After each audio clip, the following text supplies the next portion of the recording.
Ang kwento ni Tomby. Ang kwentong ito ay hango sa totoong buhay. Mula ito sa isa nating tagapakinig na itago na lang natin sa pangalang Mang Utay. Taong 2000. Probinsya ng Leyte. Kilala bilang mapagbigay na kapitbahay si Mang Utay. Gustong-gusto ito ng lahat dahil sa kabutihan nito sa kapwa. Simple lamang naman ang buhay ni Mang Utay. Kasama nito sa buhay si Nanay Wenang. Dalawa lamang sila dahil hindi nagkaroon ng anak ang mag-asawa. Tay, gabi na ho ah. Hindi ho ba kayo natatakot na maglako ng ganitong oras? Tsaka madilim po yung daan. Dapat may dala po kayong ilaw eh. Wika ni Dancio. Kapitbahay ng mag-asawa ang binata at malapit ito kay Mang Utay. Nako, kahit may edad na ako, malinaw pa naman ang mata ko. Maliwanag din naman ang buwan kaya hindi na kailangan pa ng ilaw. Ilan ba ang bibilhin mo? Maanghang ba ang suka o hindi? Tugon ni Mang Utay. Ngumiti naman ang binata at kagad kinuha ang maanghang na sausawan. 3 lang po ang bibilhin ko, tay. Kasi tig-isa lang kami nila mama. Tugon ni Dancio. Sige. Alam mo bang ikaw ang buena mano ko? Swerte sana at mabilis maubos para maaga ako makauwi sa asawa ko. Muling wika ni Mang Utay. Natawa naman si Dancio sa sinabi ng matanda. Kagad ibinigay ang bayad. Nako, hindi ko po alam eh.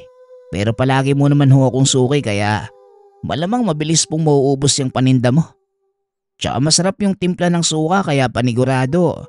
Kapag natikman ang bibili, dadagdag pa sila. Wika ni Dancio. Tumangaw lamang ang matanda. Matapos ibigay ang binili ng binata, umalis na ito at nagpatuloy na sa pagtitinda. Ilang sandali ang lumipas. Napadaan si Mang Utay sa isang palayan at iba ang pakiramdam na matanda. Kaya naman nilapag nito ang paninda at umayos ng tindig. Dito na biglang sinalakay si Mang Utay ng isang aswang. Mabilis ka, tanda.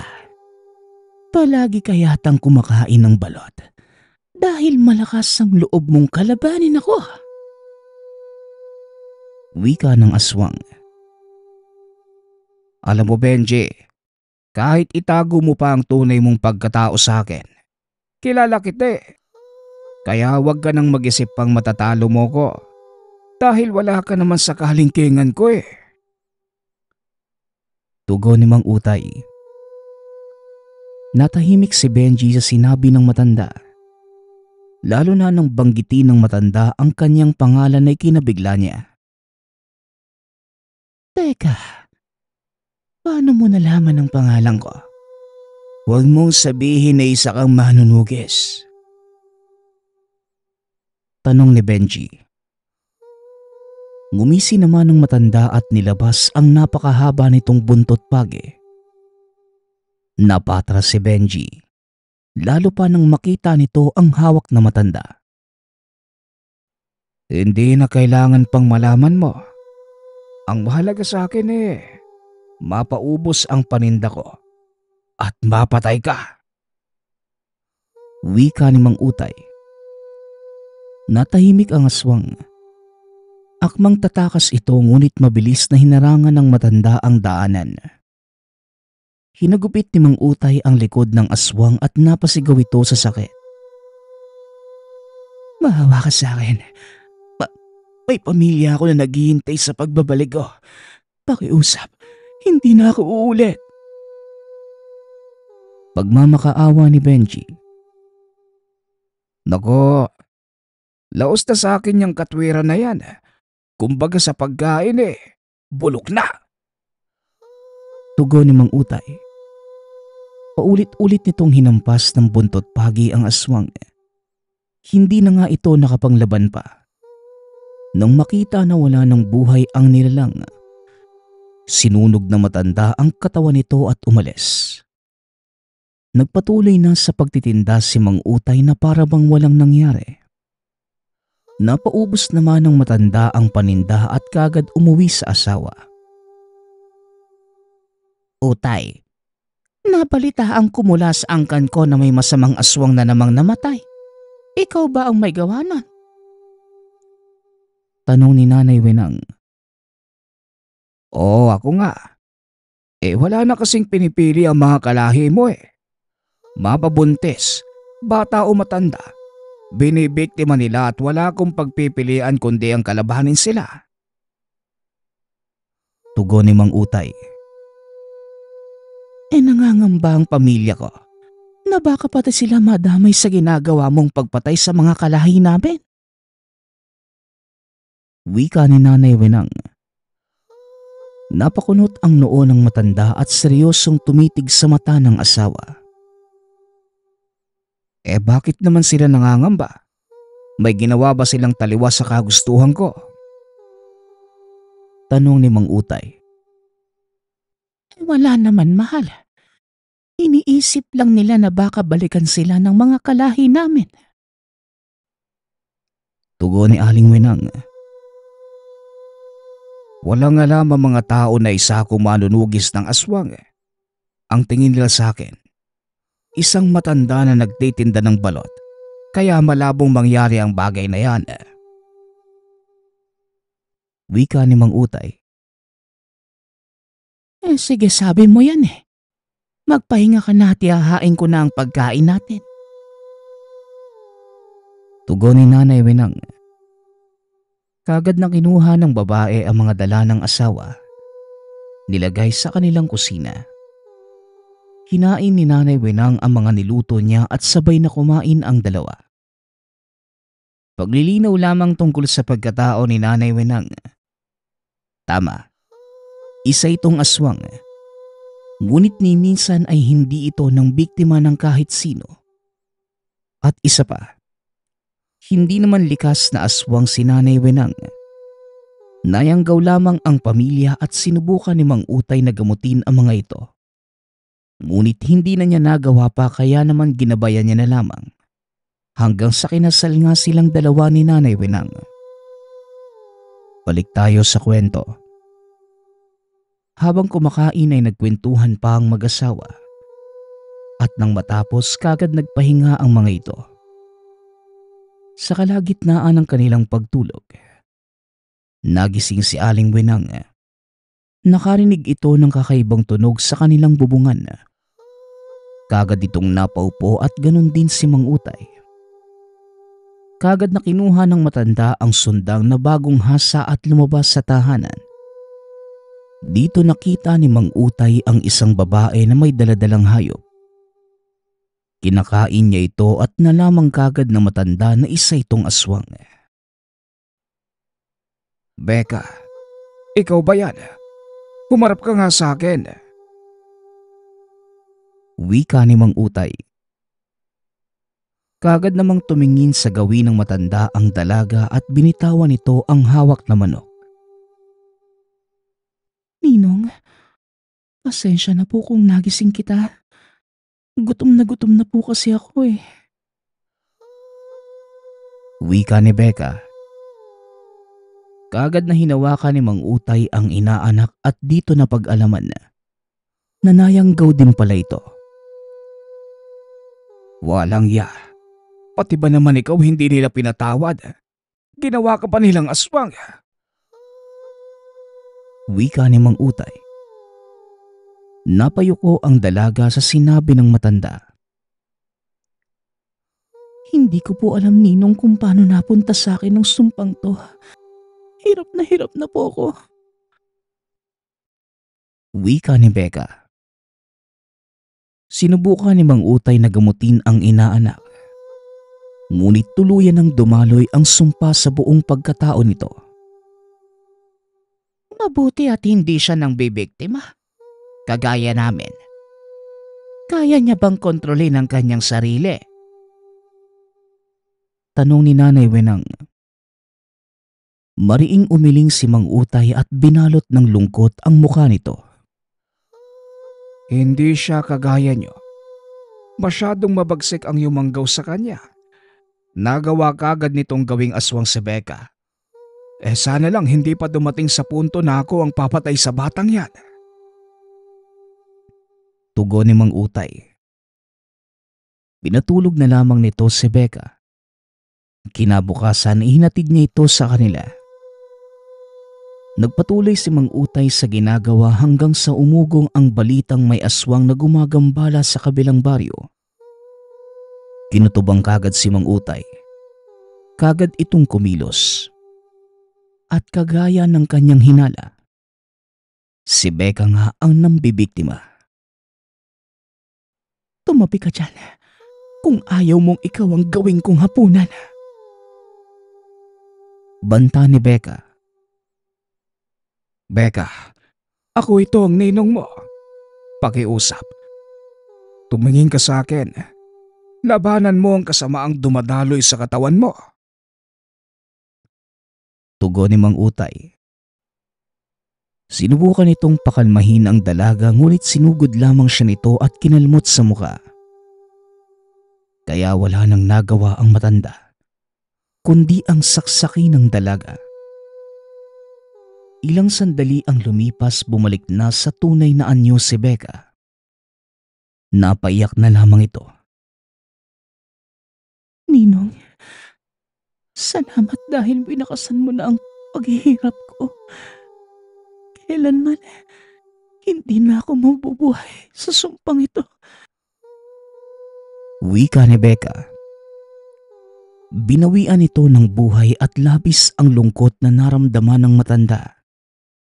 Dahil siya pa mismo ang nakapatay sa inaanak. Matapos ang araw na yun, nagpahinga muna ang matanda. Kaya naman ang asawa nito ang siyang nagtinda at nagbantay sa gabi. Habang nagtitinda si Nanay Wenang, bigla na lamang itong inatake ng isang aswang at napakalakas. Akala ba ng asawa mo hindi ko malalaman ang pagkatao niya? Ikaw ang uunahing kuwinang dahil taksil ka sa ating lahi. Mas pinili mo pa ang lalaking yon kesa sa mga kauri mo.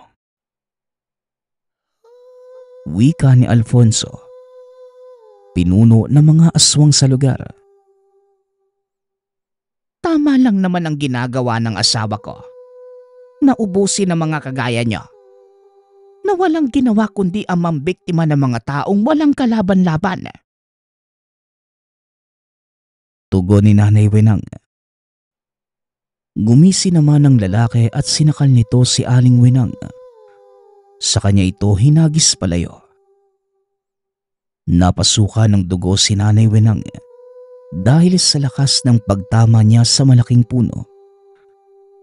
Samantalang si Mang Utay naman, nakaramdam ng kaba kaya naman dali-dali nitong kinuha ang sundang at hinanap ang asawa. Dito nakita ng matanda na walang malay ang asawa at duguan. Dinala niya ito sa kanilang tahanan. Ginamot ngunit malubha ang pinsalang natamo nito. Wenang, sino ang gumawa nito sa'yo? Sabihin mo sa akin. Tanong ni Mang Utay. Utal-utal na sumagot ang asawa nito dahil nag-aagaw buhay. Si Alphonse Sumahal. Kilala. Hindi na naituloy pa ni Nanay Wenang ang sasabihin dahil kagad itong binawian ng buhay. Galit na galit si Mang Utay sa nangyari sa asawa. Nangako itong tutugisin niya ang lahat ng aswang na may kinalaman sa pagkamatay nito. Ipinangako ni Mang Utay sa libing ng asawa na igaganti niya ito. Labis ang lungkot na naramdaman ng matanda sa pagkawala ng asawa. Dalawa ng mahal niya sa buhay ang nawala, kaya naman nabalot ng hinagpis ang puso niya. Ilang araw ding nagluksa si Mang Utay. Ngunit makalipas ang isang buwan, bumalik ito sa pagtitinda at pagtugis sa mga aswang na pumapatay sa lugar. Isang gabi, habang nagtitinda, nakarinig ng sigaw si Mang Utay mula sa kawayanan. Kaagad namang nagpunta doon ng matanda. Nakita niya si Dansyong pilit na nakikipaglaban sa isang aswang. Tay, tulungan mo ako. Ayoko pang mamatay. Pakiusap. Pagmamakaawa ni Dansyo, kaagad na hinampas ni Mang Utay ang aswang ng buntot pagi, kaya naman nabitawan nito ang binata. Umalis ka na. Dalian mo. Ako na ang bahala sa aswang na ito. Magpunta ka sa tahanan ko para hindi ka nila makakante. Tugon ni Mang Utay. Tumango naman si Dansyo at ika-ika itong tumakbo sa tahanan ng matanda. Binalingan ng aswang si Mang Utay at galit na galit ito. Pakilamero ka talaga, Utay. Dahil sa ginawa mo, ikaw ang papatayin ko. Wika ni Nelda. Nakilala naman ni Mang Utay ang boses ng babae.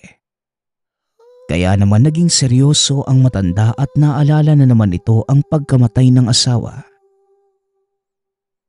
Nelda, walang hiya ka.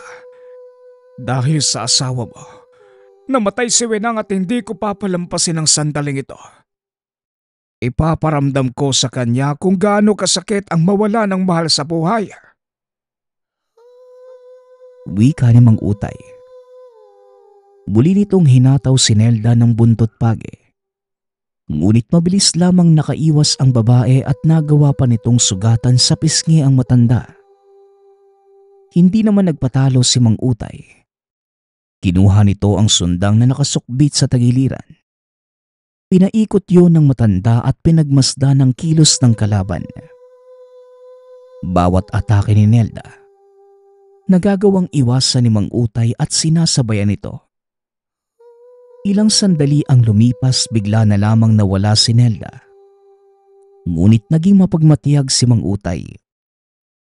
Maya-maya pa'y sumugod sa kanya si Nelda, ngunit sa puntong yun, nakahanda na ang sundang ni Mang Utay. Nasaksak nito sa tiyan ng aswang. Dahil sa talim ng sundang, tumagos yun sa likod ni Nelda at binawian ito ng buhay. Napangiti si Mang Utay. Alam niyang kahit papano, nakaganti na siya kay Alfonso, ngunit sigurado si Mang Utay na babalikan siya ng pinuno ng mga aswang. Nang masigurado na wala ng buhay si Nelda, umuwi na si Mang Utay at kaagad nitong kinuha ang mga gamit sa panggagamot. Ano ka po ba talaga, Mang Utay? Ibang-iba ang pinapakita mo kaninang tapang eh. Saka nasan na yung aswang? Napatay niyo po ba? Tanong ni Dansyo. Napabuntong hininga si Mang Utay. Ngunit kaagad na inambahan nito ng punyal sa leeg ang binata. Ayokong may ibang makakaalam ng tunay kong pagkatao. Maliwanag ba?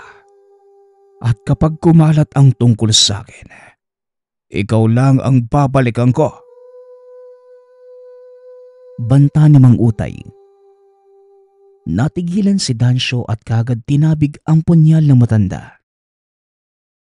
Kumalma nga kayo, Mang Utay. Siyempre hindi ko gagawin yung naiisip mo. Utang ko sa'yo ang buhay ko. Tsaka pwede bang turuan mo ko kung paano makipaglaban sa mga aswang? Wika ni Dansyo. Ibinaba naman ng matanda ang hawak na punyal. Napakunot ang noo sa sinabi ng binata. Bakit mo naman nais matutong lumaban sa mga aswang? Tanong ni Mang Utay. Sinimulan na nitong gamutin ang mga sugat ng binata at kagad namang nagkwento si Dancio. Inatake ng isang aswang ang kapatid ko. Nakita ko mismo yung pangyayaring yon. Pero dahil mahina ako, wala akong nagawa para iligtas yung kapatid ko. Kaya naman, gusto ko sanang matuto para supilin yung kasamaan ng mga aswang na yun eh. Wika ni Dancio. Natahimik si Mang Utay sa sinabi nito. Kung ganon, magpagaling ka at bumalik ka na lang dito sa bahay ko kung handa ka na. Wika ni Mang Utay. Sumilay ang ngiti sa labi ng binata at kagad natuwa sa sagot na matanda. Talaga po? Sisiguraduhin ko na hindi ka magsisisi kapag tinuruan mo ko. Tutulungan po kitang paslangin yung mga masasamang aswang na yon. Tugon ni Dancio. Tumango lang si Mang Utay at tinapos na nito ang panggagamot sa sugat ng binata. Matapos magamot, umuwi na sa kanila si Dancio at nang tanungin nito ng magulang ay nagpalusot na lamang ang binata. Itinago nito ang lihim ni Mang Utay at makalipas ang 1 linggo, bumalik ito sa tahanan ng matanda. Seryoso ka ba talaga sa sinabi mo sa akin? Nais mo talagang matutong makipaglaban? Tanong ni Mang Utay. Ngumiti naman si Dancio at mariing tumango. Seryoso po ako, Mang Utay. Kaya nga bumalik ako eh. Hindi ko na gusto pang maging biktima ng kampo ng kadiliman. Ayoko na rin na may mapahamak sa pamilya ko na wala man lang ako magawa dahil mahina ako. Pagod na akong magmakaawa at masugatan. Tugon ni Dancio.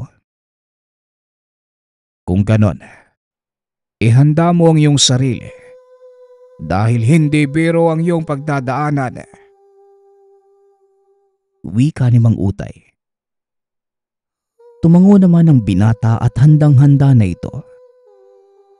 Unang ginawa ng matanda, tinuruan niya kung paano gumamit ng orasyon si Dancio dahil sa tingin ni Mang Utay, yun ang unang hakbang na dapat matutunan ng binata.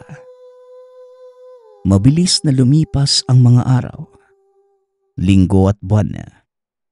Naging dalubhasa sa pag-usal ng orasyon si Dancio. Kaya naman tinuruan niya ito kung paano makipaglaban ng pisikalan.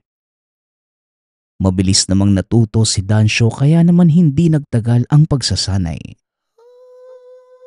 Sa wakas, makakatulong na ako sa iyo, Mang Utay, sa pagtugis ng mga masasamang aswang. Wika ni Dancio. Pero hindi ka pa handa. Meron pang kulang sa iyo, bata.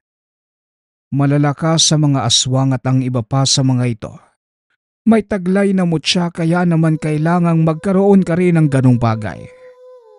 Bukas ng hapon, aakyat tayo sa bundok at maghahanap ng mutya. Sana mabilis kang makakuha.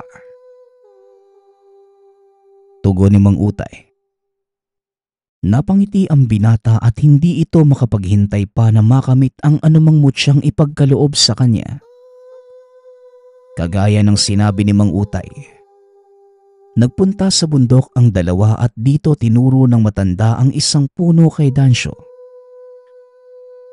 Ano naman pong gagawin ko dyan, tay? Ano po bang meron sa punong yan? Tanong ni Dancio. Merong mutya ang punong yan. Binabantayan ng isang kapre at yon ang kakalabanin mo. Upang makamit ang mutya na para sa iyo, makukuha mo yung kung karapat dapat ka. Ngunit kung hindi, isa lang ang ibig sabihin. Kaya ano pang hinihintay mo? Bilisan mo na. Tugon ni Mang Utay.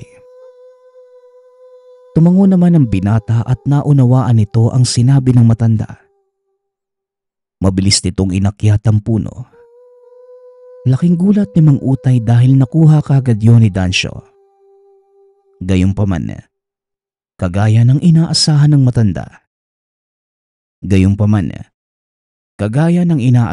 matanda.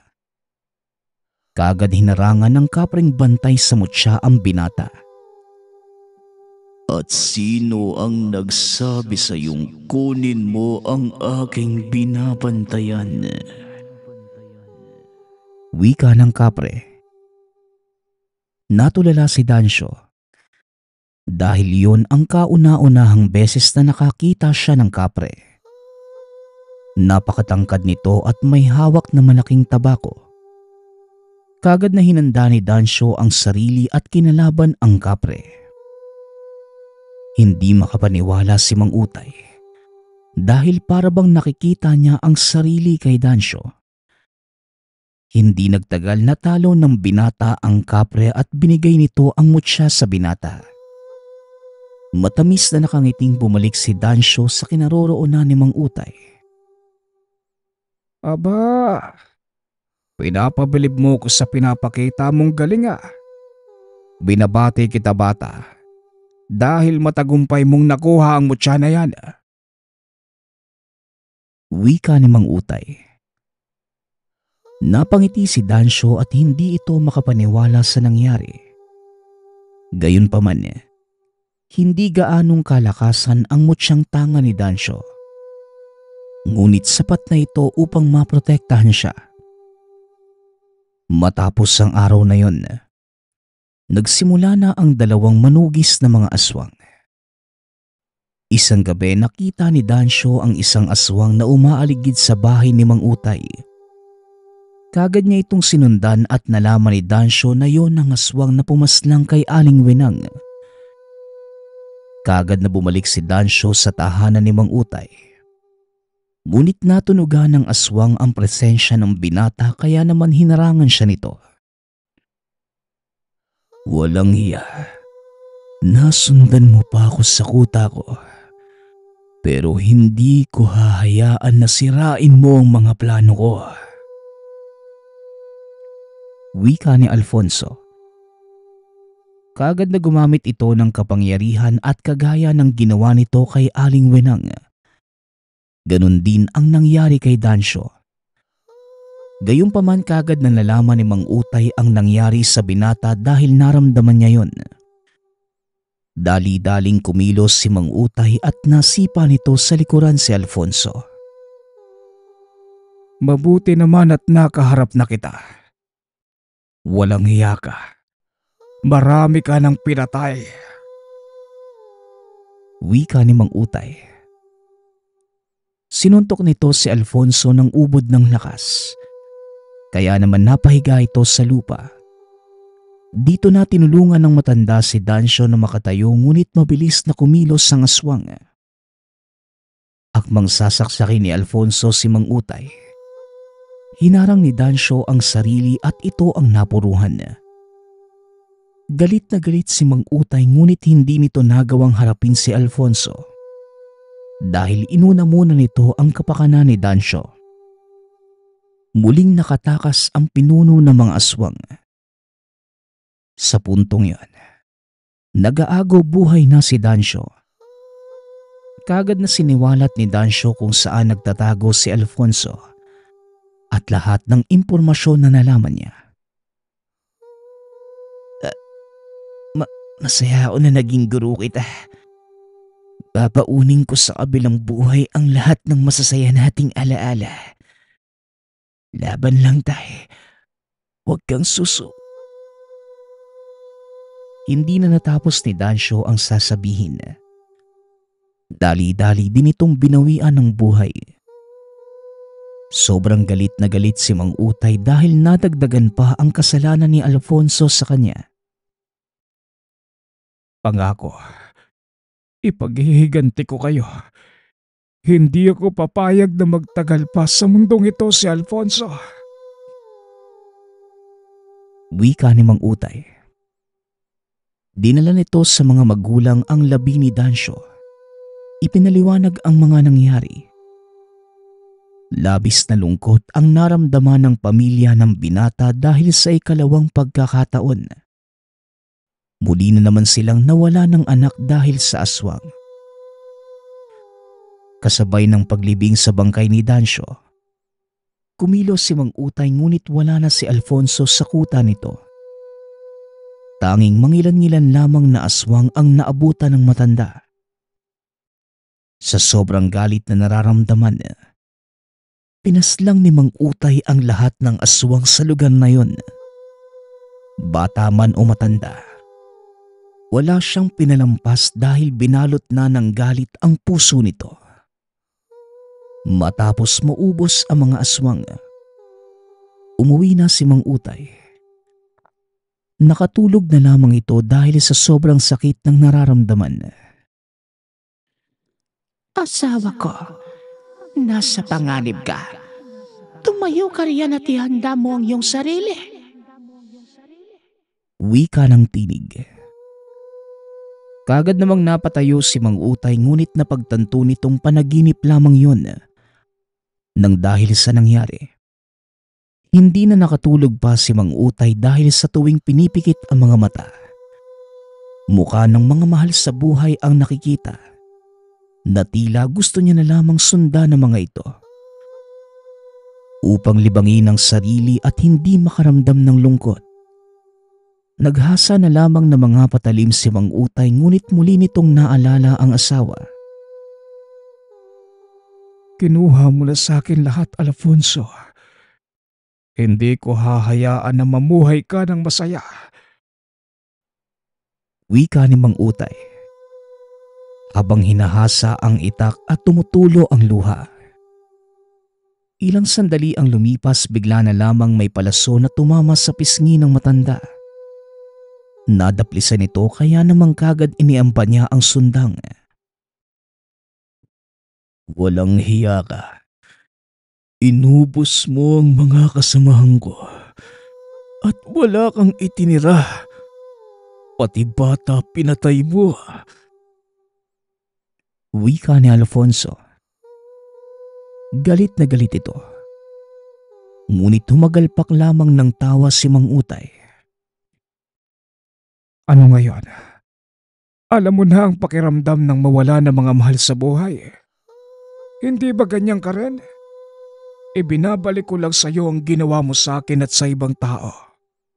Mas masahol ka pa nga.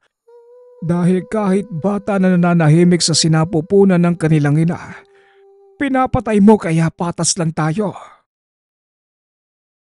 Tugon ni Mang Utay. Hinagis nito ang sundang kay Alfonso at tinamaan sa kanang paang aswang. Nagsimulang maglaban ang dalawa. Nagtagisa ng lakas at ni isa sa kanila ay walang nais magpatalo. Walang hiya ka. Papatayin kitang hayop ka. Sa ating dalawa, ikaw ang pinakawalang puso. Wika ni Alfonso. At sa'yo pa talaga nanggaling ang katagang yan. Ikaw ang walang hiya, Alfonso. At hindi ko nahahayaang sikatan ka pa ng araw. Tugon ni Mang Utay.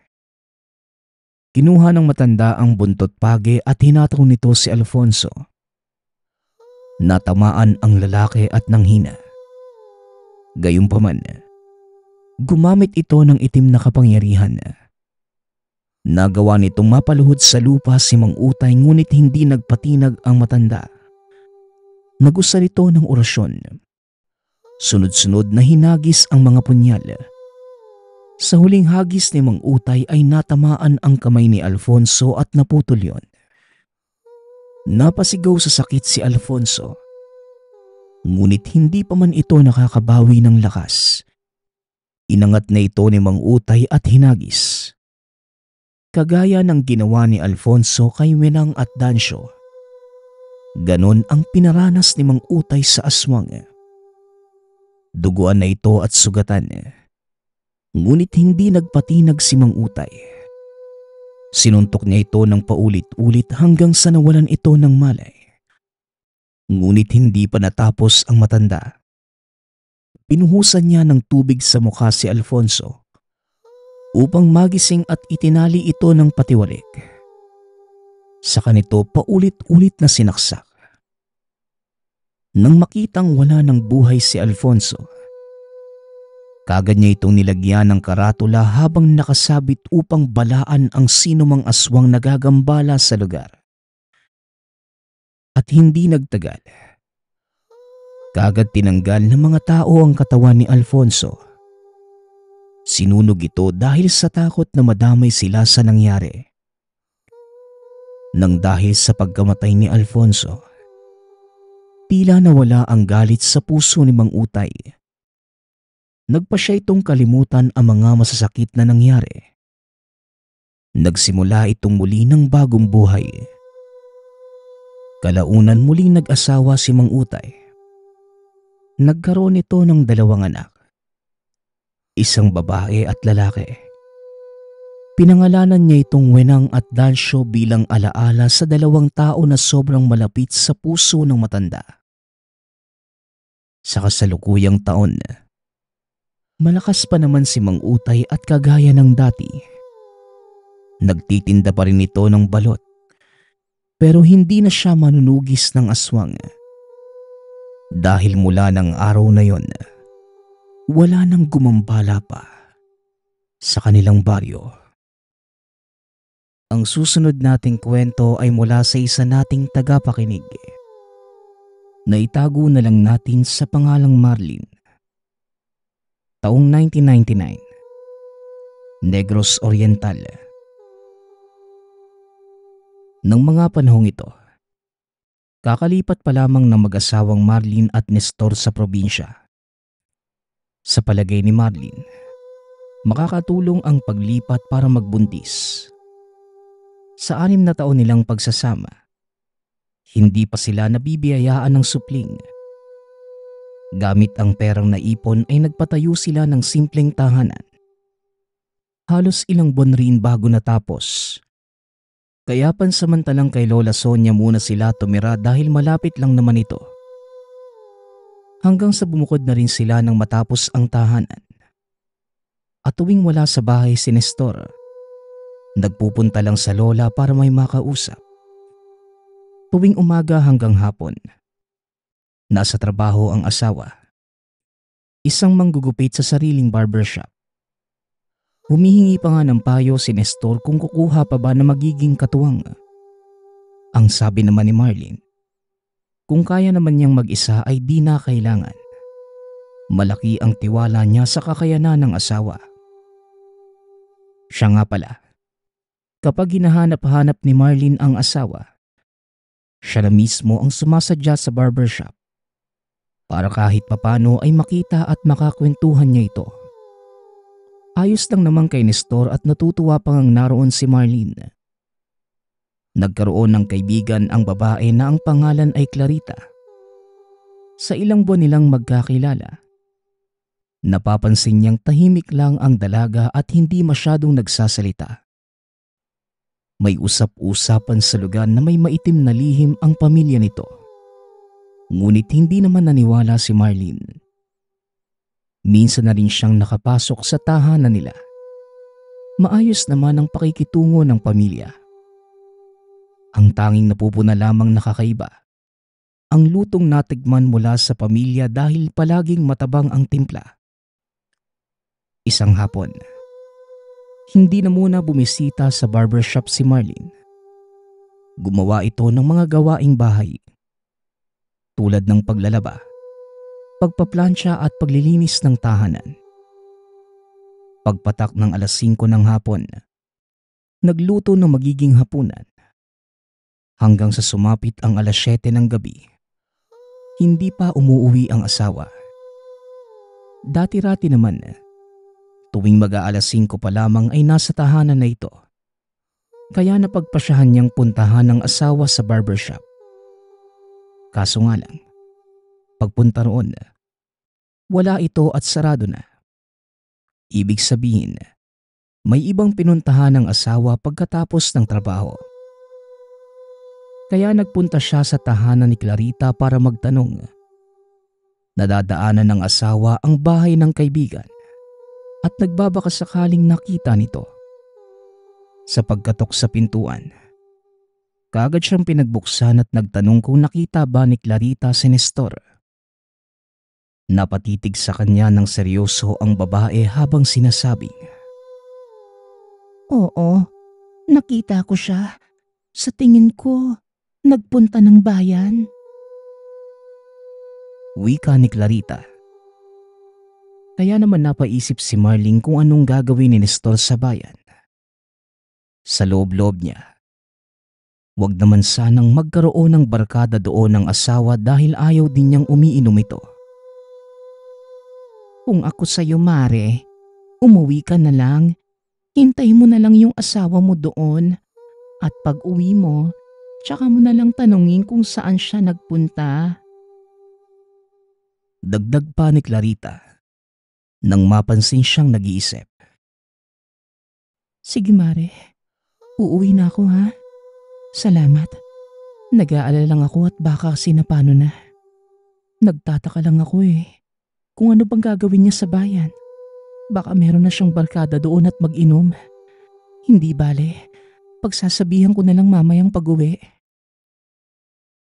Wika ni Marlene. Umuwi na ito ng tahanan. Pagkarating sa bahay, ilang oras pa ang hinintay bago makauwi ang asawa. Kaya pagpasok pa lamang nito sa pinto, natanong kagad niya kung ano ang ginawa nito sa bayan. Ang paliwanag ni Nestor, nagugupit siya ng mga may kapansanan. Nagpunta ang kaanak ng isang baldado sa barberya at nakiusap na sa bahay gupitan. Pagkatapos, nakakwentuhan na rin ng mga tao doon kaya natagalan. Akala mo siguro, mahal, uminom ako, no? Hindi, no? Kahit amuyin mo pa yung bunganga ko. Oh. Wika ni Nestor. Napairap na lamang si Marlene. Ngunit na mga sandaling yun, bagamat wala siyang naaamoy na alak, pambabaing pabango naman ang naaamoy niya sa mister. Sa 6 na taon nilang pagsasama, kabisado niya ang tatak ng pabango ng lalaki at kailanman hindi ito nagpalit. Ganun pa man, hindi na lamang binigyan ng kahulugan. Pero hindi niya maiwasang magduda na baka merong ginagawang mali ang asawa. Hindi na siya nagsalita ng mga oras na yun. Sabay na silang nagsalo sa pagkain. May nakwento pa nga si Nestor na habang naglalakad ito pauwi, tila merong bumubuntot na malaking ibon. Narinig niya ang malakas na pagaspas nito ngunit sa tuwing lumilingon, wala naman. Kaya inisip niya na baka manok lang na nasa puno at nagpapalipat-lipat ng sangang dadapuan. Ganun ang mga manok sa probinsya. Matapos kumain ay natulog na sila. Kinabukasan, 8:00 pa lamang ng umaga, pumasok na si Nestor sa barbershop para magtrabaho. At dahil wala namang gagawin si Marlene ng araw na yon, dahil natapos na kahapon, napagpasyahan niyang pumunta sa bahay ng lola. Naikwento niya rito yung tungkol sa malaking ibong sumusunod sa asawa. Malaking ibon ba kamo, apo? Abay, baka aswang yon. Sayang naman at hindi nakita ng asawa mo. Wika ni Lola Sonia. Ganun nga rin yung hinala ni Nestor Kaya takot na takot habang nagkakwento kagabi. Totoo po ba yung mga aswang, Lola? Meron po bang ganun dito sa probinsya natin? Tanong ni Marlene. Dito na nagkwento ang matanda at sinabing totoo ang mga elemento.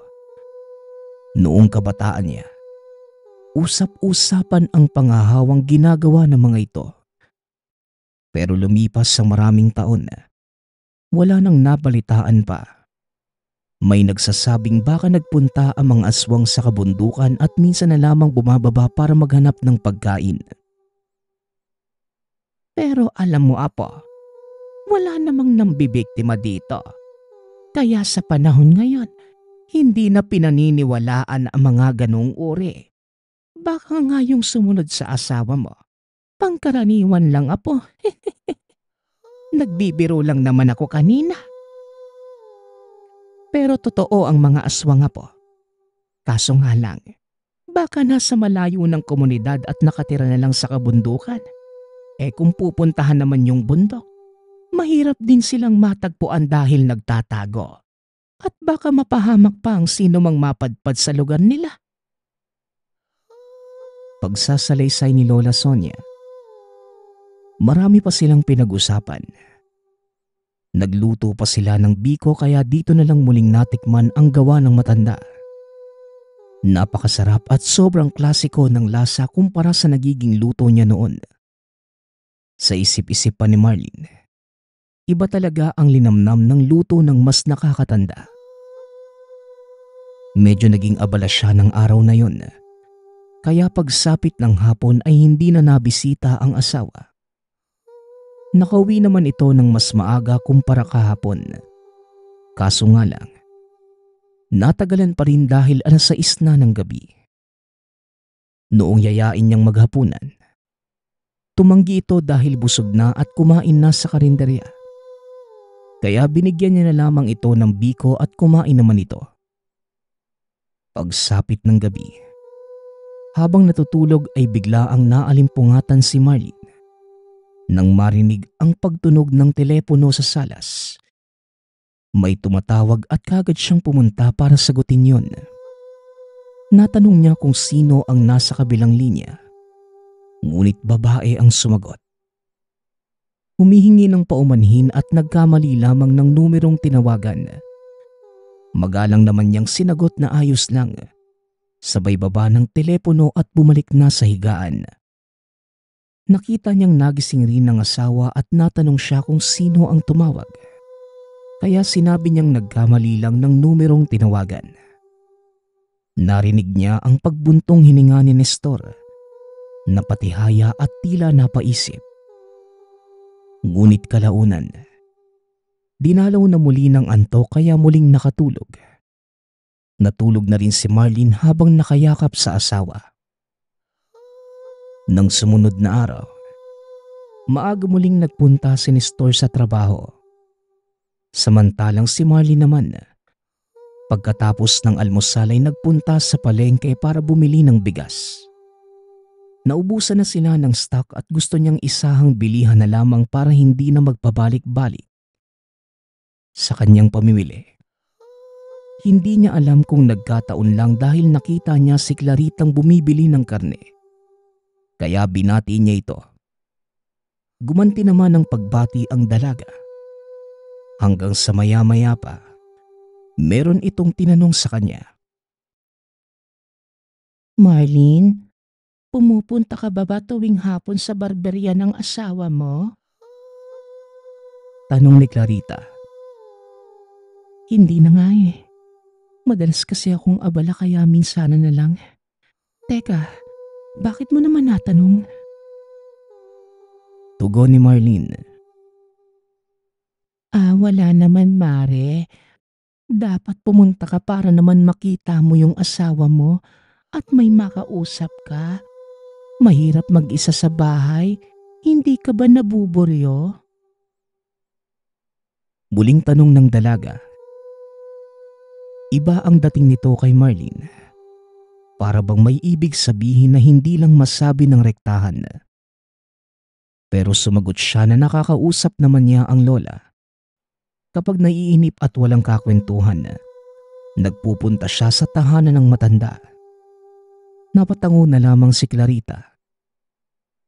Papauwi na siya noon samantalang ang kaibigan ay may bibilhin pa. Nang magpaalam na sa isa't isa, sinabi ng kaibigang bantayan si Nestor. Magtatanong pa sana pero tuloy-tuloy nang naglakad ang babae. Kaya nag-iwan ng palaisipan para sa kanya ang huling sinabi nito. Naisip niyang baka nakita nitong pumupunta muli sa bayan si Nestor. Baka merong kaibigan at patagong umiinom. Subalit pinagkibit balikat na lamang ito ni Marlene. ayaw niyang masyadong higpitan ng asawa at baka magalit pa sa kanya. Huwag niya lamang malamang nagloloko ito dahil hindi niya talaga mapapatawad. Makaraan ng ilang oras at katulad ng inaasahan, palaging 6:00 na ng gabi nakakauwi si Nestor. Dati naman, nasa bahay na ang asawa bago mag 5:00. Doon na kinutuban ng masama si Marlene. Inamoy ang damit ng asawa at naamoy na naman ang pambabaing pabango. Kaya kinumpronta niya na ito. Ano ba yan, mahal? Bakit iba yung pabangong ginagamit mo? Umamin ka nga sa akin. May babae ka ba? Tanong ni Marlene. Ano ka ba naman? Pinag-iisipan mo pa ako ng ganyan? Kagaya ng nakaraan, merong nag-request na may kapansanan na doon nilang sa bahay niya gupitan. Matanda na yun, mahal. Ano ka ba? Binuhat ko siya para iupo sa magandang silya. Kaya siguro kumapit sa damit ko yung pabango niya. Pagpapaliwanag ng asawa. Ibig sabihin, nagugupit ka na ng babae. Kailan ka pa naging parlorista? Umamin ka nga sa akin. Bading ka ba? O talagang nagsisinungaling ka lang at totoo ang hinala ko? Muling wika ni Marlene. Subalit muli lang nagdahilan si Nestor na madali lang naman magupit sa matandang babae. Saka yung may mga kapansanan lamang ang ginugupitan. Dito na lamang siya tuluyang napakalma. Pero ng mga sandaling yon, hindi pa rin maalis sa isipan niya ang hinala. Hindi na nagsalita si Marlene at pumunta na lamang sa kusina para kumain. Medyo galit pa rin ito at hindi alam kung nagsasabi ba ng totoo ang asawa o hindi. Hindi na din niya niyaya ang asawa sa hapunan. Matapos kumain, dumiretso na ng higaan para matulog. Ilang sandali pa, papaidlip na sana nang biglang yumakap sa kanya si Nestor. Kahit masama pa ang loob ay natanong niya kung tapos na itong kumain. Sumagot naman ito ng oo. Binilisan lamang kumain para makatabi siya. Nagkabati naman sila nang sabihan siya ni Nestor na siya lamang ang natatanging babae sa buhay. Hinding-hindi siya lolokohin at nangako pang hindi na rin magugupit ng may mga kapansanan. Naniwala naman si Marlene. Naghalikan at kalaunan ay nauwi sa mainit na pagtatalik. Ilang minuto ang kanilang pinagsaluhan. Nabanggit pa ng asawa na sana makabuo na sila ng supling. Umaasa na sa mga susunod na araw, meron ng magandang balita. Kinabukasan, muling naiwan si Marlene mag-isa sa tahanan. Bigla niyang naalala ang kaibigan kaya napagpasyahang puntahan sa tahanan. Pinatuloy naman siya ni Clarita at kinamusta. Hindi niya maiwasang sabihin na nagdududa siya sa asawa. Kagabi, nawala na yun sa isipan dahil sa magandang pangakong binitawan ni Nestor. Ngunit habang hindi niya ito kasama, tila mas lalo siyang napapraning. Bigla namang natahimik si Clarita hanggang sa maya-maya ay may sinabi ito. Siguradong wala kang gagawin mamaya, hindi ba? Bakit hindi mo puntahan ng asawa mo? Dapat palagi kayong sabay umuwi para mabantayan mo siya. Sundin mo yung kutob mo, Mare. Kung ako sa'yo, simulan mo nang mag-imbestiga. Dapat mahuli ng mga mata mo para malaman mo ang totoo. Wika ni Clarita. Nahiwagaan si Marlene sa mga sinabi ng kaibigan. Kaya natanong niya kung may nalalaman ba ito sa ginagawa ni Nestor. Subalit ang sagot nito, napapansin niyang madalas ang pagpunta ni Nestor sa bayan at hindi dumidiretso sa pag-uwi. Kaya may nabuong ideya sa isipan ni Marlene. Ganito na lang ang gagawin ko, Mare. Pwede bang dumito muna ako maghapon? Di ba pag nagpunta siya sa bayan, napapadaan siya dito? Susundan ko siya, Mare. Doon ko malalaman kung naglolo ko ba siya o hindi. Ayaw ko namang pumunta sa barberya. Kapag ginawa ko yun, alam kong patuloy lang siyang magsisikreto. Wika ni Marlene. Pumayag naman si Clarita dahil mag-isa lang ito sa tahanan. Yung mga magulang ay nagbakasyon sa karatig probinsya.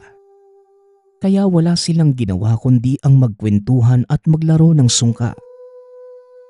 Hanggang sa maya-maya pa, nakaramdam ng pagkauhaw si Marlene. Mare, nauuhaw ako. Nasaan yung tubig ninyo dito? Pumunta ka lang sa kusina, Mare. May banga doon na may lamang malinis na tubig. Kumuha ka lang ng baso at sumalo ka. Tugon ni Clarita. Pagkarating sa kusina, medyo nagulat ito nang makita ang maraming nagkukumpulang langaw sa lamesa. Sa palagay niya, yung pinagpepiestahan ng mga ito ay yung malaking mangkok na natatakpan ng plato. Naisip niyang baka hindi nasara ng maayos. At dahil pagkain ito ng kaibigan, inayos niya ang takip. Noong iangat niya ang plato ay halos masok ka nang makitang isang hilaw na manok pala na meron pang balahibo. Kaso nga lang, wala na yung mga paa at yung ulo kaya nagkasya sa mangkok. Butas rin ang tiyan at tila may kumagat. Ibabalik na niya sana ang takip nang biglang dumating si Clarita. Nakita niyang namutla ito na parabang nakakita ng multo. Natataranta pa nitong kinuha ang mangkok at nilagay sa labas. Pasensya ka na, Mare, ha? Nakalimutan ko pala yung pagkain ng aso ko. Pasensya na, ha? Nakakadiri ba? Tanong ni Clarita. Ay, hindi naman, Mare. Nagulat lang ako. Kumakain pala ng hilaw yung aso mo, Mare. Teka, nasaan ba yung aso mo? Bakit hindi ko nakikita? Tanong ni Marlene. Ngunit ang sagot nito ay nasa likod bahay. Hindi naman talaga kumakain ng hilaw ang alagang aso. Pinatay lang nito ang nakawalang manok kaya pansamantalang inagaw para ipakain na rin mamaya. Dahil dito, naniwala naman si Marlene. Kumuha siya ng baso at nagsalok ng tubig sa banga para makainom. Hanggang sa makaraan ng ilang oras, dito na naghintay si Marlene sa posibleng pagdaan ng asawa. Pagsapit ng 5:00 ng hapon, natanong niyang dumaan si Nestor. Hindi nga ito pauwi sa kanila at sa halip, papunta muli sa bayan. Nagkatitigan pa sila ni Clarita hanggang sa sumenyas ang kaibigan na sundan nito. Yun nga ang ginawa ni Marlene. Hinintay lang na makalayo si Nestor ng kaunti bago sundan. Nakita niyang sumakay ng jeep kaya nagrenta naman siya ng tricycle. Ang utos niya sa driver, sundan lamang ang jeep na sinasakyan ni Nestor. Nagtataka man ay sumunod naman ito sa kanya. Makaraan ng higit kumulang 20 minutos, buwaba na si Nestor. Ganon din ang ginawa ni Marlene at binayaran ang driver. Tama nga ang hinala niya. Halos madurog ang puso nang makita si Nestor na lumapit sa isang babae. Medyo maumbok na ang tiyan at halatang ilang buwan nang may dinadala. Buntis ang kalaguyo ng asawa. Nakita pa niyang naghalikan ang dalawa hanggang sa pumasok sa isang bahay. Umuwing umiiyak si Marlene sa tahanan ng kaibigan habang kinikwento ang naganap. Matagal na pala siyang niloloko ng asawa. Ang buong akala niya, siya lamang ang nasa puso nito pero may kahati na pala. Sinisisi ang sarili sa pagiging baog dahil kung hindi sana siya lolokohin. Alam na niya ang kondisyon magmula nang lumipat sa probinsya. Nagpatingin siya sa doktor at sinabing hindi na ito magkakaanak kahit kailan. Hindi ito alam ng mister. Natatakot siyang sabihin at baka maiwan. Ganun pa man, umaasa pa rin siya na merong himala. Pero nangyari na ang kinakatakutan ni Marlene. Hindi man niya pinagtapat ay nagawa naman siyang lokohin. Dinamaya naman ito ng mga sandaling yon ni Clarita at hinayaang umiyak. Ngunit ang hindi niya malilimutan, ang sinabi nito, ipaghihiganti niya ang kaibigan. Kagad naman siyang nagtanong kung sa paanong paraan. May pinagtapat sa kanya ang kaibigan habang yakap-yakap siya. Sa una ay labis siyang nagimbal nang malaman ito. Lalayuan niya sana si Clarita. Ngunit mas nanaig para kay Marlene ang pagiging mabuting kaibigan. Hanggang sa nagkaroon sila ng kasunduan tungkol sa mga gagawing hakbang. Tuluyan ng sinakop na matinding emosyon ang puso. Hindi nagtagal. Kagad siyang nagpaalam sa kaibigan at umuwi na sa sariling tahanan. Nang gabing yun, hinintay pa rin niya ang asawa habang nakasilip sa bintana. Mag-aalas 7:30 na ito ng gabi na kauwi. Pero may nakita siya sa likuran ng asawa habang naglalakad palapit ng tirahan. May malaking asong nakabuntot sa kanya. Alam niyang hindi ito pangkaraniwan dahil bukod sa kulay itim ang balahibo, nagliliwanag pa ng pula ang mga mata. Kaya naman kagad niya itong tinuro sa asawa. At nang lumingon ang lalaki, kagad naman itong lumayo. Alam niyang kundi nasabihan ang mister, naalapa na siya nito. Sinalubong naman siya ni Nestor ng yakap. Hindi niya ito kinumpronta at sa halip, nagkunwaring wala pa ring nalalaman. Magmula noon, hindi niya binabantayan ang asawa. Hinayaan na lang maging malaya. Hanggang sa isang hapon, umuwing umiiyak si Nestor. Humihingi ng patawad sa kanya. Natanong naman niya kung anong kasalanan. Dito pinagtapat ng lalaki ang pagtataksil ng makunan ang kalaguyo. Tila lumalabas tuloy na kung hindi lang nakunan yung babae, hindi pa ito aamin. Ayon pa kay Nestor, iniwalayan na niya ang babae. Gusto mang ilabas ni Marlene ang sama ng loob. Pinilit niyang kumalma. Ngunit nakikipagkalas na rin siya kay Nestor ng mga sandaling yun. Ipinagtapat niya na alam niya noon pa ang tinatago nito. Matapos sabihin yun, umalis na siya ng tahanan at nakitira muna kay Clarita. Natutuwang kinamayan ni Marlene ang kaibigan nang magkita sila. Maraming salamat, Clarita, na kung hindi dahil sa ginawa mo sa anak nila, hindi ako makakaganti. Wika ni Marlene. Noong araw na nagkaroon sila ng kasunduan, yun din ang araw na nalaman niya ang pagkatao nito. Isa palang aswang ang kaibigan. Ito rin ang nagsabi ng mga karagdagang nalalaman nito tungkol sa pagtataksil ni Nestor. Matagal na pala nitong minamanmana ng asawa. Wala kang dapat na pagsisihan sa inutos mo sa akin, Mare. Biktima ka lang ng galit at puot dahil sa ginawa ng dalawa. Kung walang manluloko, wala sanang mamamatay at madadamay. Kawawang bata, bunga siya ng pagtataksil. Kung naging kontento lang sana sa'yo si Nestor, wala sanang mawawala. Isipin mo na lang na karma nila yon dahil sa pananakit nila sa damdamin mo. Ito ang mga huling kataga ni Clarita kay Marlene. Nagpapasalamat nga pala ako sa nagpadala ng ating kwento. Nawa ay nagustuhan niyo ang inyong napakinggan. Nagpapasalamat din ako sa lahat ng sumusuporta sa ating channel. Nawa ay patuloy niyong suportahan at pakinggan ang ating mga kwento. Hanggang sa muling pakikinig. Paalam.